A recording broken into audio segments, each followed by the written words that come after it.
Hi everyone, welcome to another episode of Comic Reviews. I'm not entirely sure how well that intro worked out. Had to use the old Google Plus because my regular live streamer is not working. So it's a fifth Wednesday of a month, which always usually a lot slower of a week, but luckily, fifth Wednesday. Luckily, I got something else this week to kind of fill the void, because on my poll I only had one book, so that kind of worked out, all things considered. Oh, and my camera's too far over that way. There we go. As you can see, the move continues on. But yeah, pretty small week, all things considered, but I got enough to get us through. What else going on in the world? The monthly comic roundup is scheduled for this Saturday, the 1st of September, where we'll be going over the best and worst books of August, as well as some comic book news and some other fun content. Everyone say hi to Haley in the background. Goddamn thing. So yeah, lots of stuff going on there. That'll be Saturday at 2:30 p.m. Eastern Standard Time. Hope to see you there. That'll be with myself and the Vecchio as always. Otherwise, got Geeky Gentleman episodes still coming. Those are still in the can. They're going nicely. Going to have a little change up on the show going forward as far as some of the people on it, but you'll figure it out soon enough. Anyway, let's go ahead and see what we'll be talking about this week, shall we? This week, we'll be discussing Lando, Double or Nothing, number 4.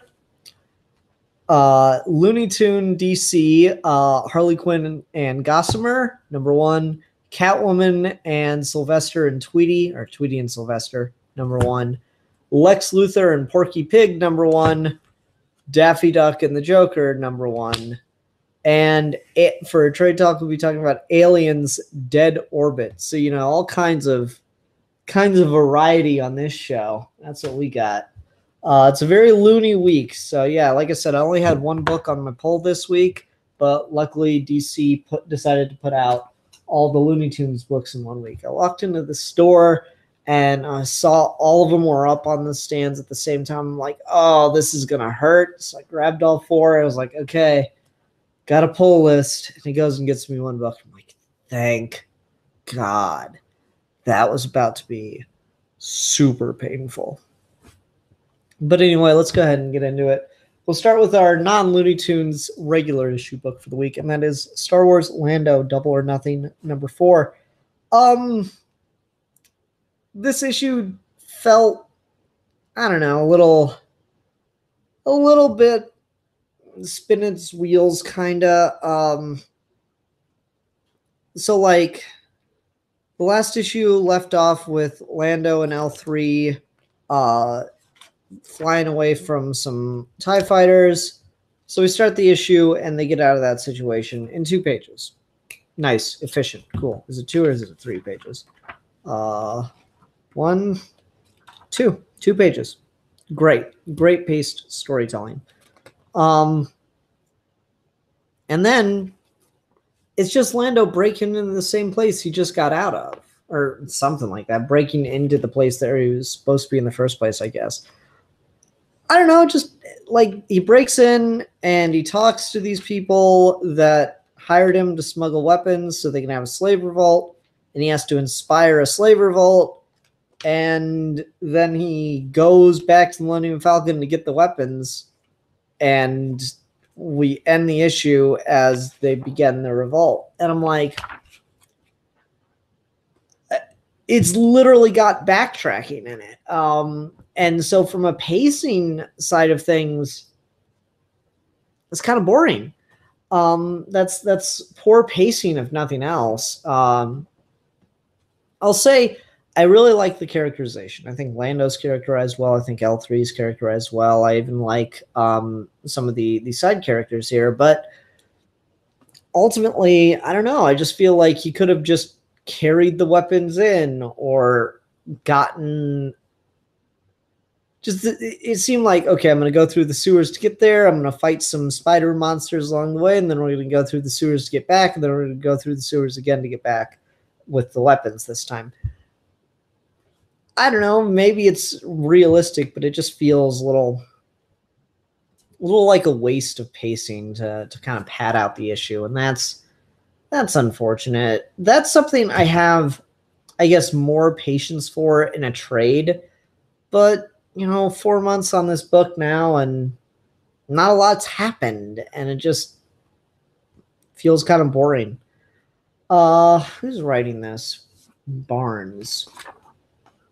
Rodney Barnes. I think Rodney Barnes, from what I can tell based on this, has a really good sense of how to write a character. He's got a great sense of character dynamics and stuff like that. He just doesn't do it for me on the whole, how to put this, selling the story. He's not a very good storyteller, though. So that's kind of where I'm left at. Art-wise, though, I don't know, it's just okay. Again, I still like the way Lando's being drawn here. He looks like Donald Glover without it looking like someone just tracing over images of Donald Glover. So yeah, there's that. But otherwise, I don't know. Just okay artistically. Nothing's blowing me away. Nothing's anything that I'm looking at and like, wow, that's really cool. So yeah. I don't know. Just an okay book. Probably would enjoy this more if I were reading it in trade than I am month to month. Let's go ahead and move on to just what we'll be talking about the rest of the night, which is DC and Looney Tunes. So, hey, got that going. Starting off with Harley Quinn and Gossamer, number 1. Boy, what a pairing. That is a dynamic that really works because Harley has a whole lot of that like monster lichen girl thing going for her. She just kind of has that I like Halloween and spookiness going for her, and so Gossamer seems like quite a pair to put with her. The plot of this, there isn't much. There's an earthquake about to hit Coney Island, or not an earthquake, a hurricane about to hit Coney Island. So they prepare for it. It passes. Harley Quinn goes down to the beach, opens a crate, and finds Gossamer. Gossamer is rendered maybe a little too realistically, and it's freaking me out there, but it's fine throughout the rest of the book. So she finds Gossamer. They're fast friends until, unfortunately, a giant robot tries to take Gossamer away. But Harley thinks it's attacking her because it's kind of looks like the Joker. And so she decides to take Gossamer with her to Gotham City after destroying this robot and track down where the Joker's hiding and confront him about why he's sending giant robots after her. Joker says, no, it's not me sending that. I wouldn't even bother with you. And she doesn't believe him. They fight, and then the giant robot shows up and kicks the Joker just away and grabs her and Gossamer. So she realizes, oh, it's not actually the Joker. And then the robot flies back to the evil lair of Gossamer's master, and he thanks her and gives her a potion to have superpowers for a week. Then she goes back home, driven there by Bugs Bunny, who turns out was the one that made the robots look like the Joker, because ain't I a stinker? So that's the plot. It's mainly just an excuse to have Harley Quinn, interacting with Gossamer, and that is hella fun. I really do enjoy those scenes, not gonna lie. Like to see it's Amanda Conner, right? It's very obvious that Amanda Conner at least watched some of the Gossamer episodes, because we do have a direct quote from one of them. I hear monsters live the most interesting lives. My stars, you must meet the most interesting people. I'm always interested in meeting interesting people. as she's doing Gossamer's hair in pigtails. I mean, it's cute, it's fun, and that kind of works for Harley Quinn. Honestly, I could see Gossamer sticking around in this wacky ass book from what I've read of Harley Quinn. But like it just seems like an excuse to kind of get situations with Harley and Gossamer. So like she takes him shopping and gets him the biggest pair of shoes there, and she takes him home to introduce him to her pets, and he tries to eat all of them, and I don't know, just stuff like that. This kind of goes for all of these books, with probably one exception. Yeah, just one exception. Wherein I had this problem last year, so maybe this is just the tone they're going for, and that's what they're going to go for.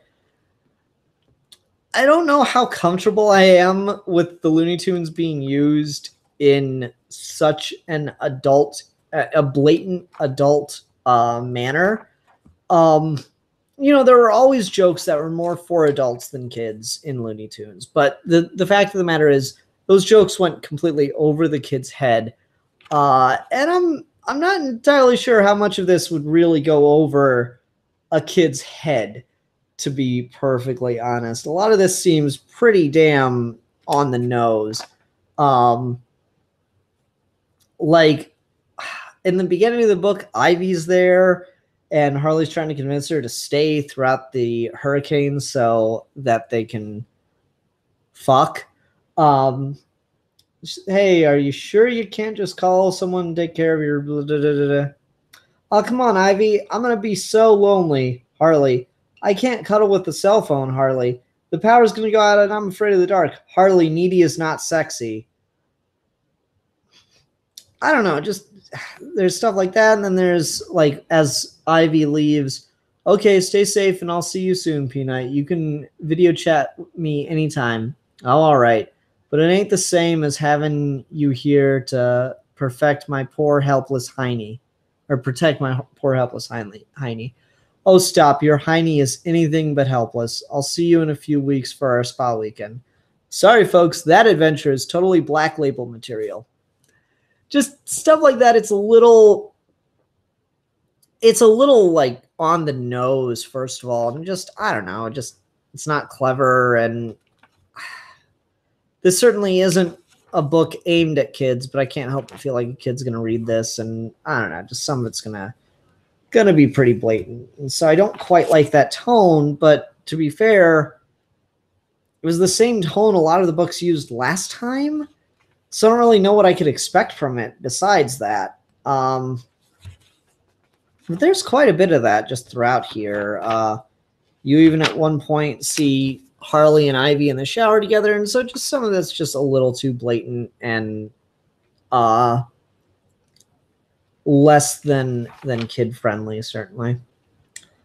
So yeah, tonally I definitely have that problem going on with it, but if you like it, you like it, that's fine. And then we got the backup, which is, I mean, honestly, I enjoy these backups so much more than I do the main story half the time with these crossovers that they've been doing. Harley Quinn is on the run, and so she stumbles onto the castle where Gossamer and the mad scientist live, and yeah, it's just hijinks ensue with Harley Quinn there and slapstick and stuff. Like, he tries to give her a bomb to get rid of her, and she says, "Oh, what a nice gift. I didn't get you anything, though. Here, let me give this to you." And she gives him a bomb back, and it blows up in his face. Like a lot of slapstick like that, basically. The one that got me was the mad scientist puts piranhas above the door, asks Harley Quinn to come into the room. She goes, "Hey, don't you know it's rude not to open a door for a lady?" And he's like, oh, I'm sorry. That's so rude of me. Please, where are my manners? And he opens the door and gets the piranhas on himself. That's fun. I like slapstick like that. It works surprisingly well in a comic. But even here, there's some lines where I'm like, really? But I'll let you in on my secret.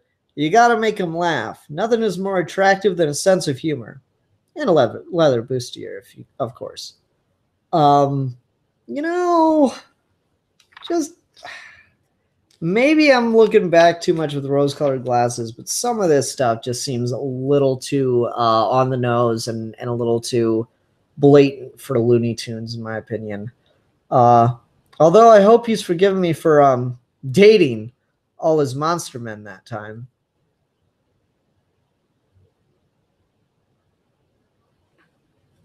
So, yeah. This one's probably the crudest in humor, which, I mean, it's Harley Quinn, so that kind of works, but this one stood out to me probably as the worst of them. And it's certainly not bad. It's just the one that I certainly enjoyed the least. Though the pairing was a fun idea. Let's go ahead and move on and talk about Catwoman, Tweety, and Sylvester. This is really, really interesting. I quite liked the tone that Gail Simone struck in this one because there's definitely humor in here that's more adult oriented, but it's oriented more at a comic book audience to kind of pull off something a little ridiculous in that a bunch of witches at the witches conclave? I don't know. They're at a witch party. You got Zatanna there, a bunch of other magic users in the DC universe. I recognize Clarion, the Witch Boy, Raven. What's her name? She was in the Justice League episodes with the the little kid, that her son that she was trying to make a king of the world or something.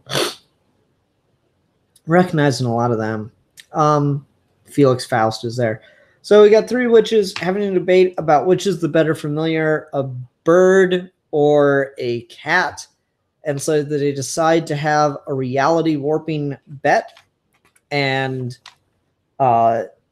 test it out. And so they give Sylvester to Selena Kyle, and they give Tweety Bird to Black Canary.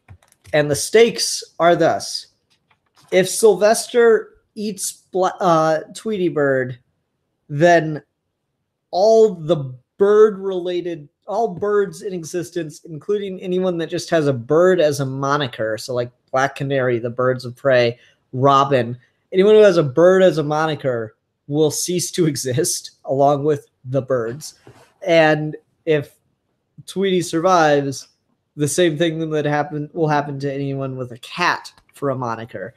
And so it's just a bunch of birds fighting cats. And so this is kind of the most high concept of them all. But it starts getting really, really trippy. And I never thought about how many characters in the DC universe are straight up just like bird and or cat themed. So like Catman and Bronze Tiger show up. Of course, the Hawks show up. And they're all just kind of fighting each other in this mad dash. Cheetah shows up, the Wonder Woman villain. Let's see here. Who else makes an appearance?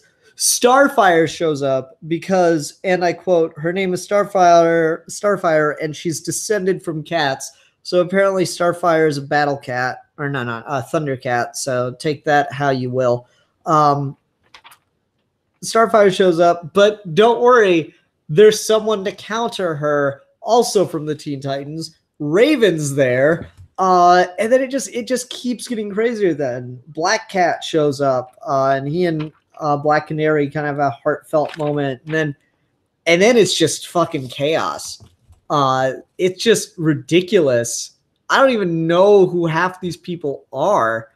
I recognized Hawk and Dove, and so that made sense. And I saw a Black Hawk in there.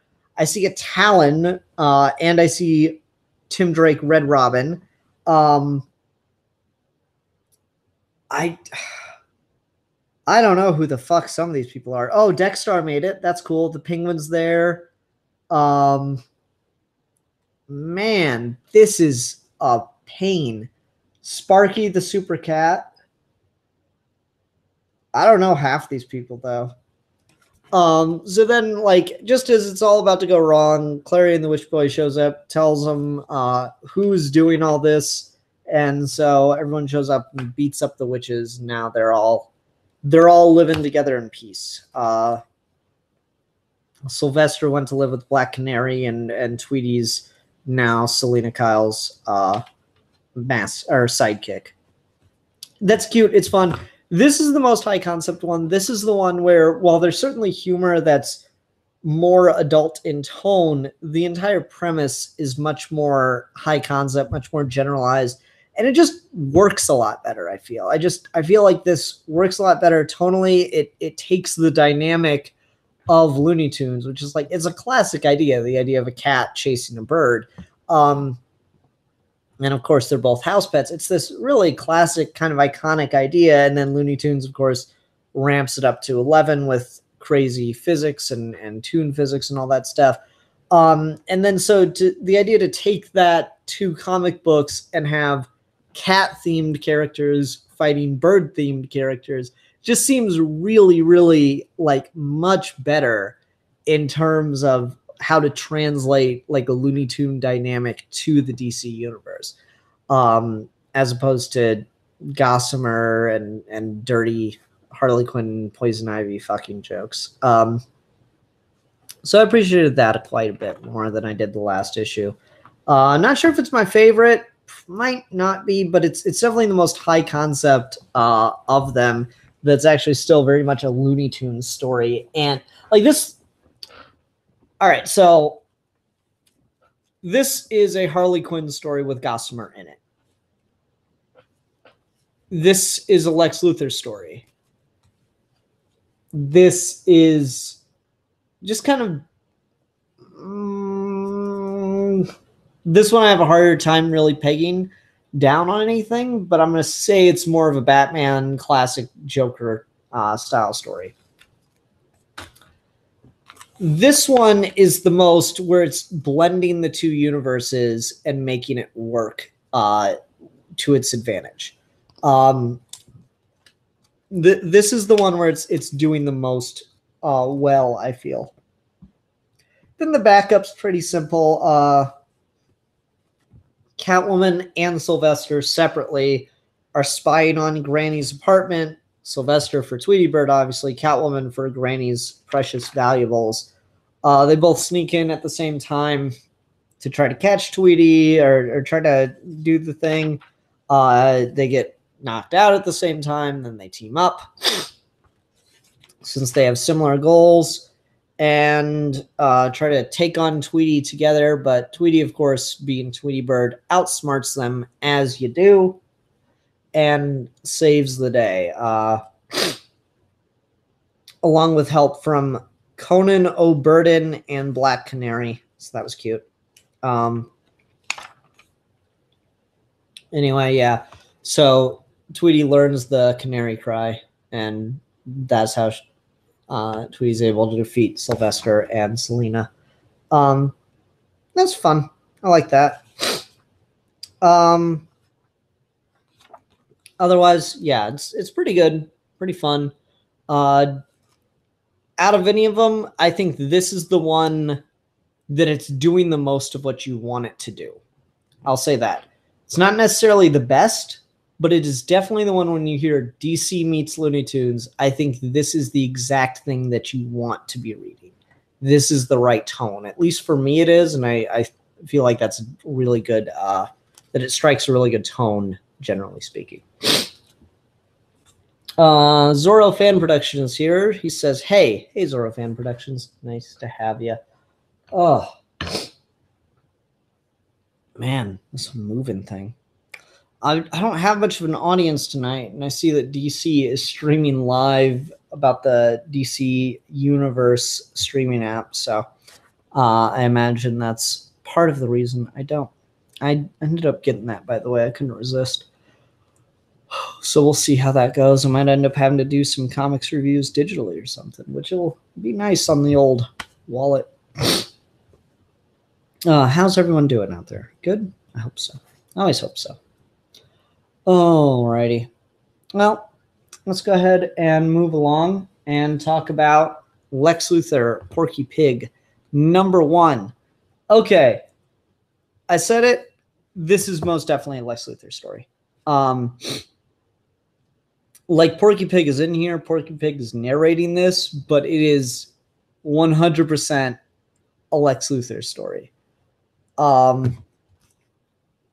plot of this is Porky Pig had a cryptocurrency company called Porky Bucks. It got really hot, but crashed overnight due to poor security and them getting hacked. And so he lost everything and planned to kill himself. Again, a little too heavy for Looney Tunes, in my opinion, but hey. Not that, like, I don't know, it's a fine line because there's certainly moments in Looney Tunes where the characters are preparing to commit suicide, but they never straight state it, you know? Anyway, so he ends up not killing himself, thank God. Gets better, folks. And instead gets a job working for Lex Luthor, who puts him in charge of his new social media empire called Lexima. Lexima. I don't get it. I guess it's maybe supposed to be a play on Alexa. It sounds kind of like enema. Anyways, yeah, he puts Porky in charge of Lexima, and Porky immediately starts to notice a lot of weird things about the website. For example, its user base. Reichsmarshal Timmy, Fateful Force, More Guns Fairchild, Mein Kampf, Incel Inside, and Rubber E. Lee. The explanation being, we're building a social network from scratch, so what better way to start than with people who've been kicked off of other sites? But you'll see, once we get the ball rolling, it'll be for everyone. Yeah, that's wow. So this is definitely a Lex Luthor story. It's actually a very good Lex Luthor story. But it's like, this shit's super woke, folks. This book woke as fuck. The comparisons to Trump here are pretty fucking evident, but there's also, it's not a direct one-to-one. There's also a lot of comparison to what's his name? Or not necessarily even just one specific person, but kind of like a blend of Trump and like the Silicon Valley tech entrepreneur kind of thing going on here. Lex on stage giving a talk about how great Lexima is. Yeah, it's pretty on point there. So he's like giving this demonstration though, like, and the reason I compared to Trump, he's giving this demonstration is like, see, you can do all kinds of things. You can just be in a chat and type in refill prescription, and then Lexima will fill your prescription for you. And he's demonstrating that live on stage, and then someone just comes in and it's like, badoop, saggy sausage, question mark. And I'm like, it's a really good moment. It's really, really funny. It's a great character moment for Lex Luthor because he's like, haha, yeah, well, we are live, folks. And then it cuts back and he's just pissed off at Porky for that happening. And he's like, Porky's, but Lexima is for everyone. That's what you said. If you let anyone on, you're going to get trolled. You're going to get trolled. You're going to get nut punched. Don't tell me what I said. Just don't let that happen again. Punch. So it's very, like Trump tweeting on the toilet kind of moment. And so throughout the whole issue, though, Porky's getting obsessed. Instead of paying attention to the business and shit, he's getting obsessed with the fact that someone keeps stealing sandwiches out of the employee fridge, and he's kind of going crazy about it.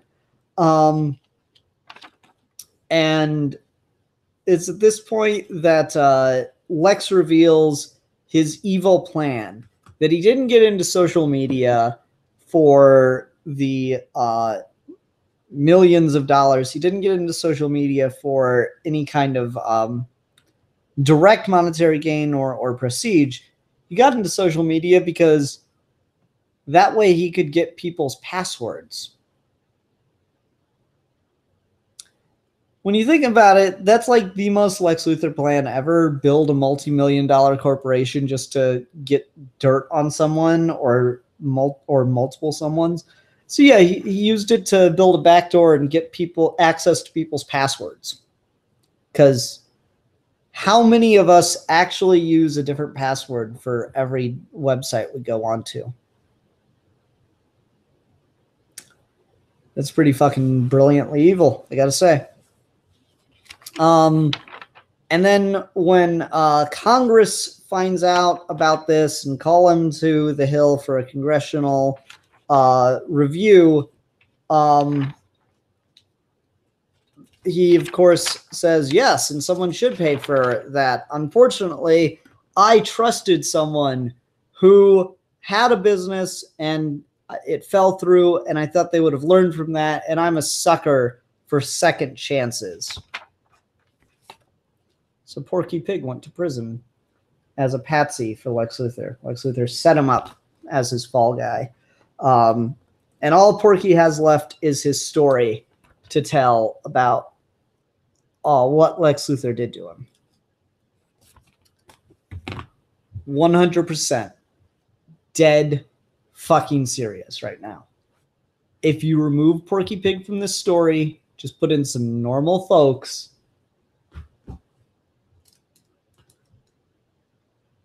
it's like you'd have to change the sandwich subplot to literally anything else at a business that distracts the manager.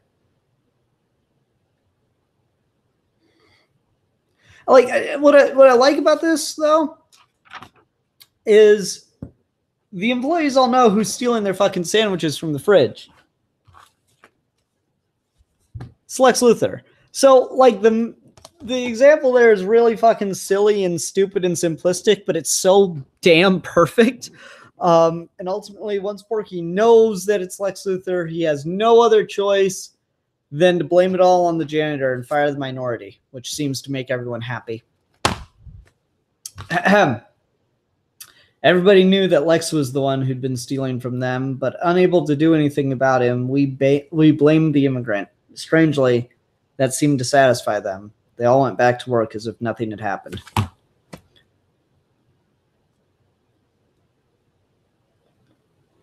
But yeah, like dead serious. If you change out the characters here, if this wasn't a Porky Pig story, if this was just a story from a normal guy, this is a great Lex Luthor story, and shows you just how evil of a bastard he is. But yeah. That was a pretty good story. The art in it, I like the art on the humans. Rendering the Looney Tunes too realistically starts to get really fucking weird, and I just don't. You know, it starts to look really odd. Porky Pig crying in bed, stuttering his way through leaving a note that he's going to commit suicide. Look at this panel. That is so unsettlingly creepy. And it's not like he's supposed to be a guy that kind of looks like a pig or something. No, he's straight up a pig, a humanoid pig, because guess who also lives in this world?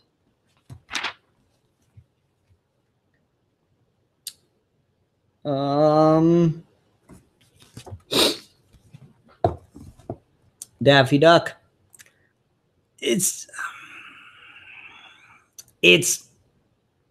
This panel's horrifying. This panel will haunt your fucking nightmares forever.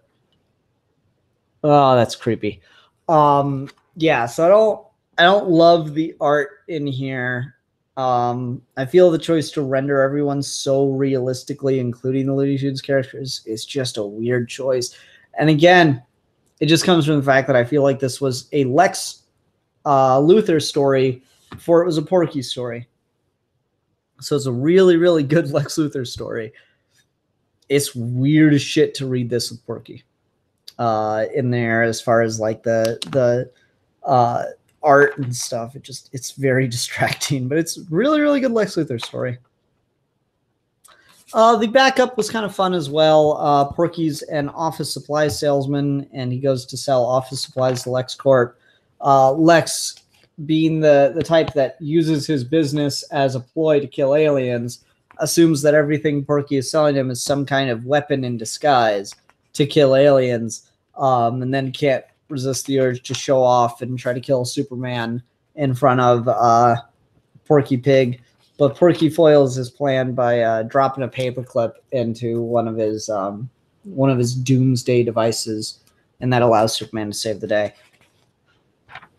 Yeah, fun little backup. So I'm kind of torn between which of these two is the best out of the Looney Tunes books here.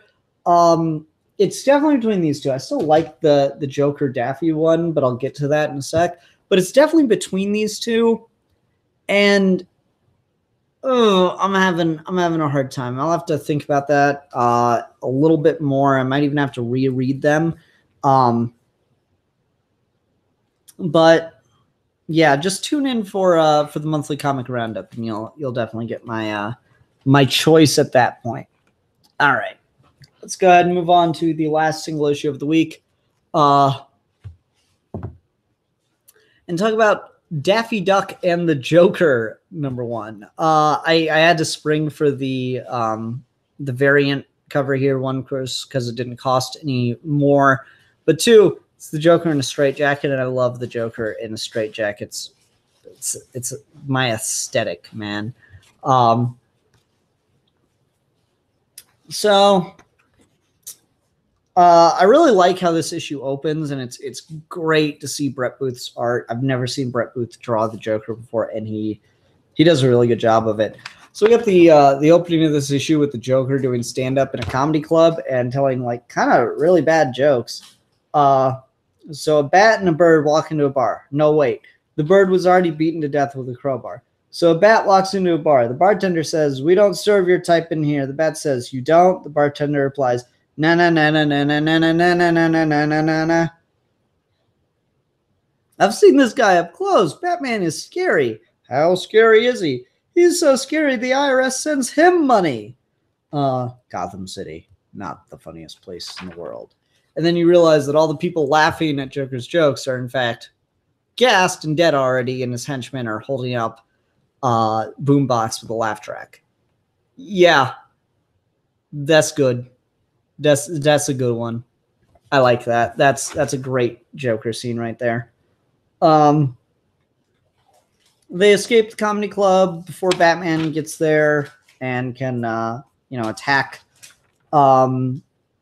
But Joker is displeased with his henchman for leaving the laugh track behind and is scolding him in his latest hideout, the rundown Acme warehouse, which just so happens Daffy Duck is appearing at to try and return some stuff that was defective. Now, I was talking about this with the last book. Rendering the Looney Tunes characters vaguely realistically is weird. I feel Brett Booth does a much better job of it than Fanning who? Sorry, just one sec. I want to make sure I name drop this right. Brad Walker did the... Okay. Fanning. Oh, I see. Okay. So I'll compare Daffy's directly because I want to talk about what I feel was done well with one as far as realistic or not cartoon rendering of the Looney Tunes characters. So we got Walker's Daffy Duck right here. This is the biggest frame we get of him. And here's an image of Brett Booth's Daffy Duck. Just so much about this works. I feel like choosing to put Daffy in a shirt kind of helps the situation. Daffy's pretty much wearing clothes the whole time as opposed to his traditional appearance. The fact that he actually rendered him with feathers, not like a schmuck, doesn't look like a t-shirt or something, I feel was a much better choice as well. There's detail put into like the webbed feet and stuff, but it's not nearly as much detail and realism as put into those. And it's just, it's this line that makes it less, not really creepy, and just more appealing, more streamlined. And it works a lot better. So yeah. Anyway, so the Joker murders one of his henchmen for forgetting his laugh track, but then catches Daffy spying on them, and says, "Should I shoot you now or shoot you later?" It's like, "Oh, shoot me now. Is there an option where you don't shoot me at all? You don't want to kill me? I don't. No, because you need me? I do. I'm from the agency. Acme hence." I can't do Daffy's voice for shit. I'm going to stop. Yeah, Daffy plays the Joker and says, "No, I'm from Acme Henchman. I'm here to be your new henchman. Your new lead hench." And then, like, Daffy Duck's really good at being a henchman, which is a really fun idea. That he's just, like, really, really good. Like, he gets the henchman in shape. He builds the perfect hideout for the Joker. The Joker absolutely loves the hideout that he's given.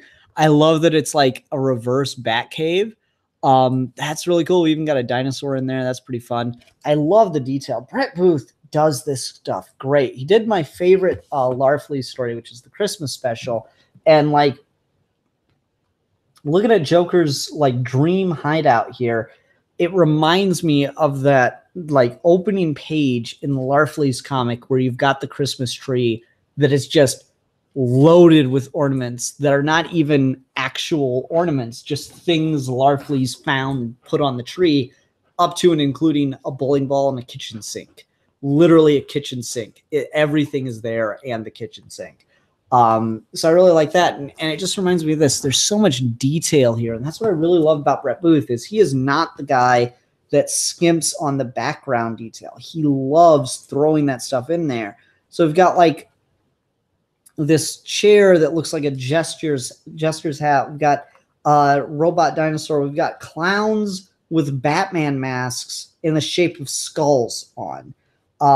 We've got a giant Jack-in-the-Box with the Joker's face. There's just so much stuff, so much thought put into this, and I really like it.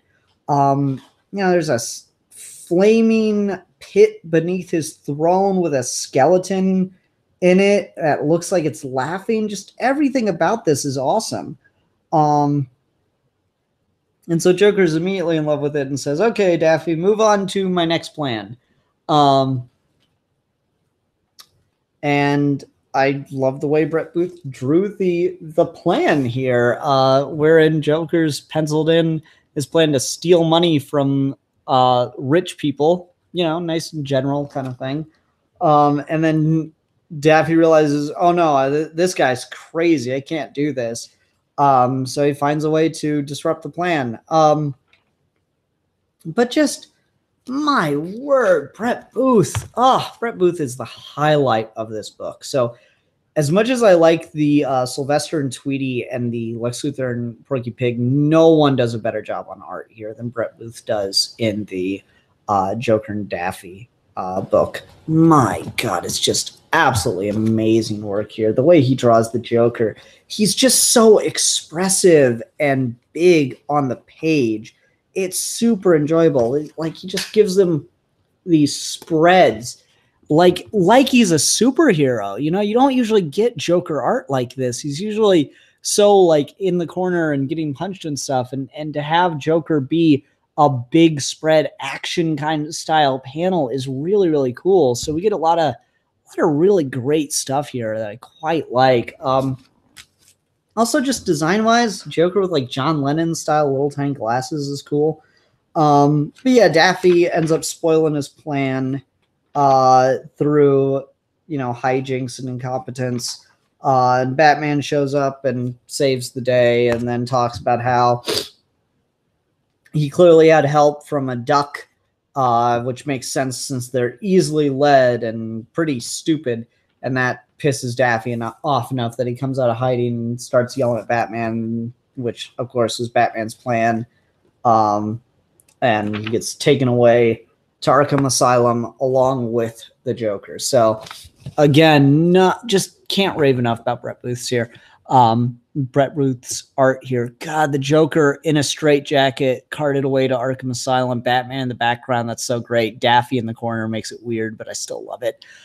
Just really, really cool ass imagery here, and it makes it just super enjoyable. Really, really dug the hell out of this. Then we get the backup wherein Daffy Duck is a professional psychiatrist who's going to treat the Joker in the story The Silence of the Lame. Funny. He's going to treat the Joker, and he's trying to, use all these psychological tests. And then we get, like, possibly one of the best Joker speeches I've read in a long time. Do you know the greatest trick the Joker ever played? Talking about himself in the third person? Come on, that's not even from the same movie. Let's stick to goofing on one at a time. My greatest trick is making people believe that I'm incarcerated here, when in fact, I run this asylum. Look at this place. Look at the way I live. My cell is the size of most prison exercise yards. This is my home, my headquarters. Think about it. What kind of ridiculous body politic would put their criminally insane in some moth-eaten haunted house out of H.P. Lovecraft? It's a clubhouse for the criminal underworld of Gotham City. There was never any kidnapping. It was just a story to lure you here because, Doctor, I keep having these fantasies about roast duck. And then all the villains start chasing Daffy through Arkham Asylum. But in classic comic book of, I don't really know how to end this. I just kind of knew where I wanted it to go. And then I just had to give it a quick ending. We get a 2-panel ending where Daffy realizes that the Warner Brothers studio tour goes through Arkham Asylum and he's able to defeat the villains that way. So it's kind of a bummer ending, but I really like the Joker's speech. That was pretty good. Yeah, so this one's definitely got the best art. Most definitely. Brett Booth, absolutely fantastic art. Didn't pay any attention to who did the variant cover. Let's see here. Sanford Green did this variant, I believe. See if I can find a signature anywhere that tells me it's green. It's hard to tell when they put a bunch of graffiti on the wall behind him because that gives it just so many places to blend in, so it doesn't really pop up. Come on, signature that looks like green vaguely. I'm not seeing anything. I think it's green. Anyway, really, really great cover. Loved it. Love this book too. It was really, really good. So, overall, I didn't talk about one thing, which again, tonally, I think some of this stuff is just maybe a little too, this one less so than some of the others, but it's a little too violent for kids. There's a point at which Joker kills a henchman basically on panel and like blood splats on Daffy's beak. I'm like, that's maybe a little above what Looney Tunes would do. But overall, yeah, really good. Best art of the things. This year's crossovers were just a lot better. I remember I liked like 1 or 2 of the issues last year. This year, I really like things about 3 of the 4 issues. And even the 4th, I'm like, it has moments that are fun. I think the quality jump was a lot better. A lot better quality across the board. Whereas last year, the real standout was Tom King on Batman and Elmer Fudd. And then the Bugs Bunny Legion of Superhero ones was good too. But this one was definitely the best. This year was definitely better overall across all the books. So take it how you will. Alrighty. how's everyone doing in the comments? Imagine these crossovers as a DC animated short. Dude, I would love them to do that. That'd be so much fun. Do a DC meets Looney Tunes movie or something where it's just a bunch of shorts. Oh, I'd kill for that. Woo! Ah, God, I'm having a hard time tonight. My apologies. RIP headphone users. Ah. How about a crossover with comic book Joker and Pennywise? Now that's an Elseworld story. I could see it. That could be interesting. Have Damian Wayne and Jonathan Kent help a bunch of kids try and stop Pennywise. None of the superheroes are aware of it. Okay. It's a cool pitch.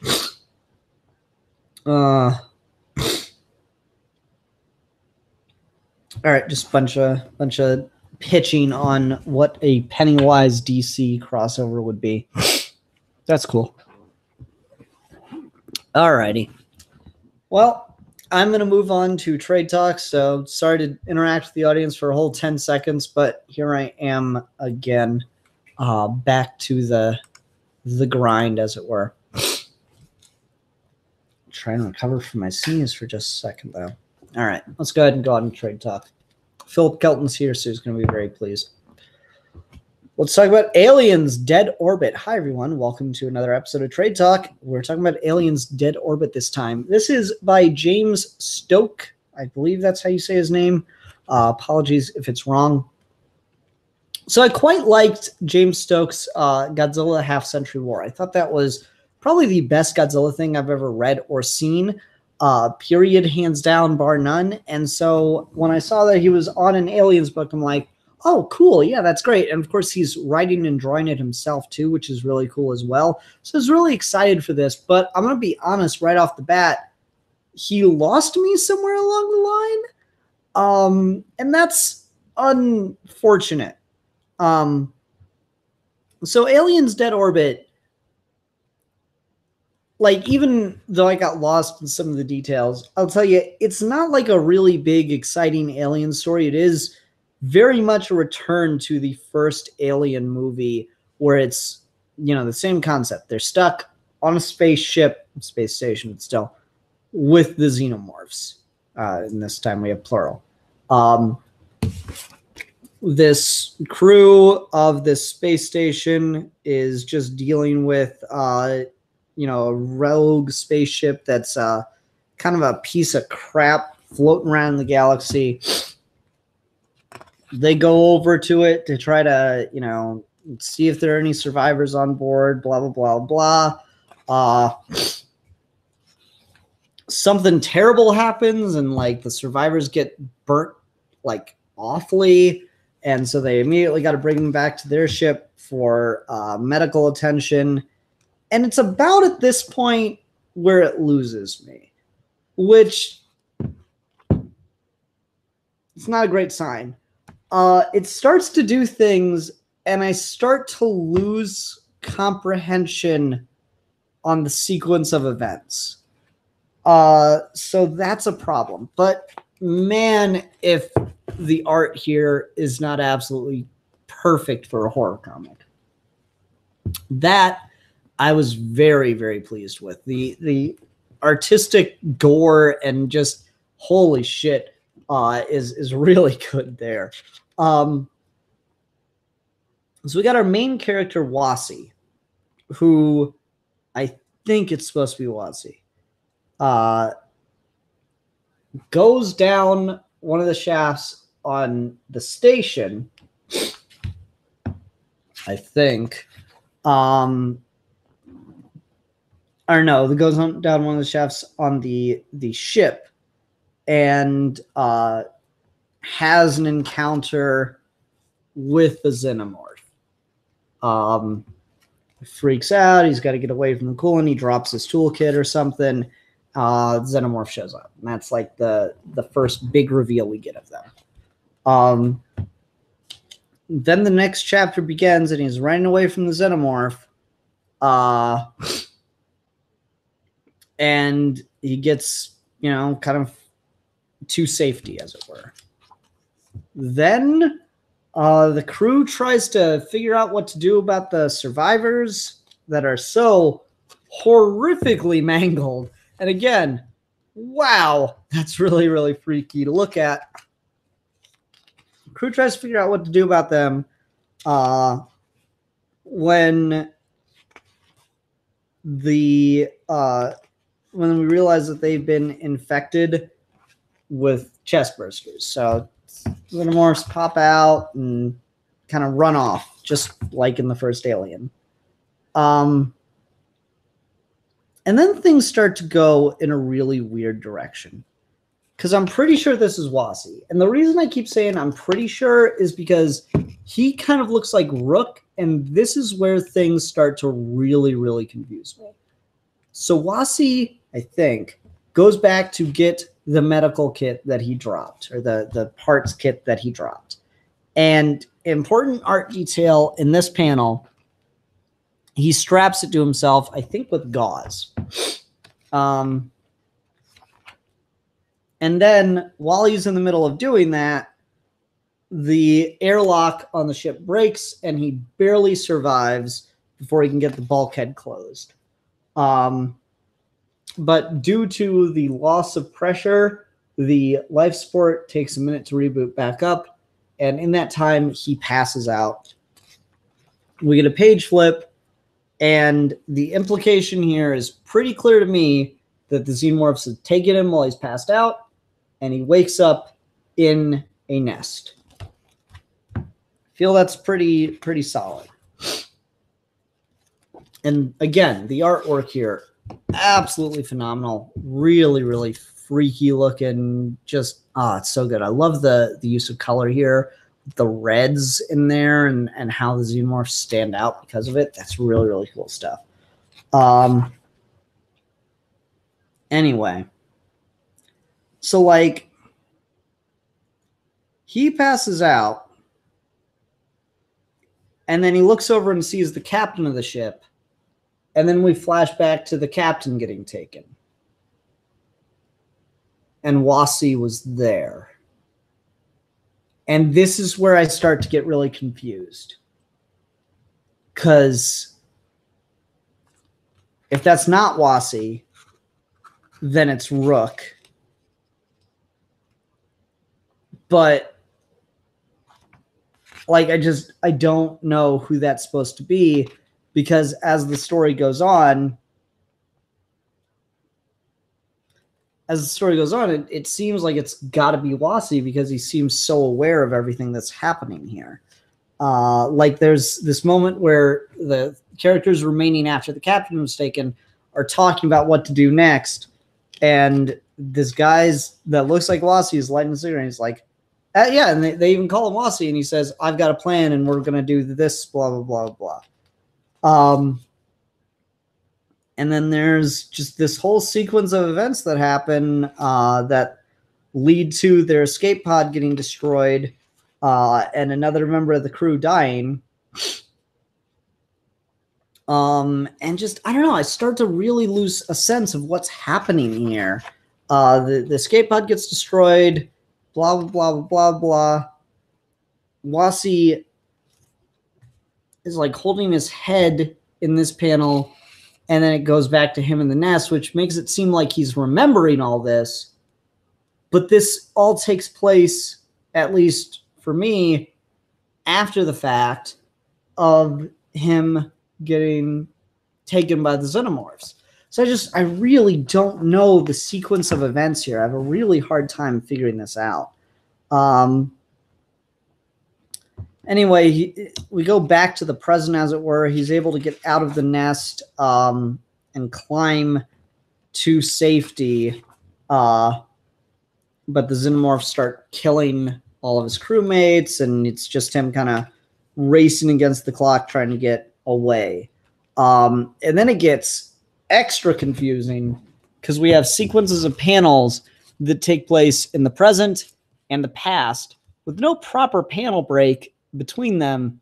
The only way to tell is the difference in coloring when these things happen, which again it was super unclear when Wasi got taken. And so it's just really, really confusing to me. And just makes it really, really hard to read and all this stuff. So anyway, Wasi ends up getting in the spacesuit and trying to get outside of the station, which he succeeds at, but the Xenomorphs follow him out into the vacuum. And there's a whole big action scene of him killing them and blah, blah, blah, blah, blah. And then he gets back, kills the shit out of him some more. And then he gets back inside the station, but he used up all of his oxygen trying to kill the things in an explosion. And so he's going to run out of oxygen before anyone could even start to do anything about it. He's only got about 4 hours before he's completely out of oxygen. So he kind of resigns himself and smokes a cigarette. So I don't know. I like the idea here. It's not like super complicated. It's kind of just a really basic alien story that kind of deals with just the, locked in space with a monster on board. But the way this is plotted, the way that the sequence of events are portrayed here just made me have a really, really hard time following what was happening in the book. And so that really disappointed me. And I see like a lot of positive reviews on the back of here. I heard really great things about this. And so I'm not saying that it was all on the part of the book. Maybe I wasn't paying enough attention. Maybe I just didn't get something. But I'm relating my experience of reading it. I had a hard time following what happened in the order in which it happened, or I confused two characters. I don't understand. So if someone can explain it to me in the comments or whatever, please, by all means, go ahead. But this is a book that went right over my head. All right. That'll do it for Trade Talk. Everyone, thank you very much for watching. Until next time, I will see you later. Bye. Oh, man. All right. Let's see here. Who is in the comments?